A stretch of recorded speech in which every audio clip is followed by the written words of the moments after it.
তাহলে সবার আগে আমাদেরকে এই কিছু কনসেপ্ট জানতে হবে, এটা আমরা গুণগত রসায়নে দেখছিলাম, যেটা হচ্ছে সবল তড়িৎ বিশ্লেষ্য কারা, স্ট্রং ইলেকট্রোলাইট।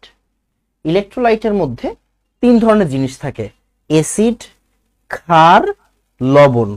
অ্যাসিড, ক্ষার, লবণ।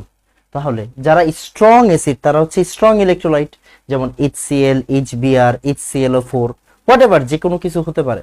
তাহলে যারা স্ট্রং অ্যাসিড, আই রিপিট, যারা স্ট্রং অ্যাসিড তারা হচ্ছে স্ট্রং ইলেকট্রোলাইট। যারা strong base, potassium hydroxide, sodium hydroxide, এরা হচ্ছে স্ট্রং বেস, তাই এরা হচ্ছে স্ট্রং ইলেকট্রোলাইট। ওকে, যারা স্ট্রং সল্ট বলতে আসলে কথা নাই, বাট যারা আসলে যাদের ইলেকট্রোলাইট কি বলে এটাকে, যাদের ইলেকট্রোলাইসিস করলে, হ্যাঁ হাইড্রোলাইসিস করলে দেখা যায় এরা একটা স্ট্রং অ্যাসিড থেকে আসছে আর একটা স্ট্রং বেস থেকে আসছে।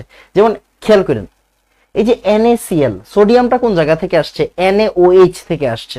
সিএলটা কোন জায়গা থেকে আসছে, HCl থেকে আসছে।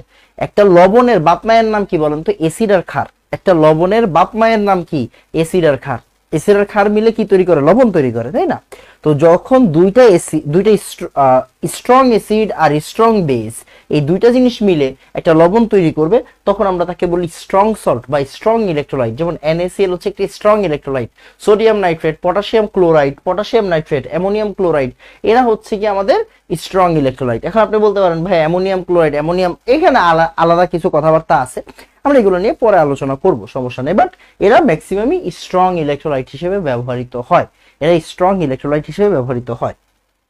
ওকে, আবার উইক ইলেকট্রোলাইট কারা, উইক ইলেকট্রোলাইট কারা, যেগুলো হচ্ছে উইক অ্যাসিড, যেমন হাইড্রোফ্লোরিক অ্যাসিড, তারপরে হচ্ছে methanoic acid, ethanoic acid, monochloro ethanoic acid, trichloro ethanoic acid, এরা হচ্ছে গিয়ে কি আমার উইক অ্যাসিড।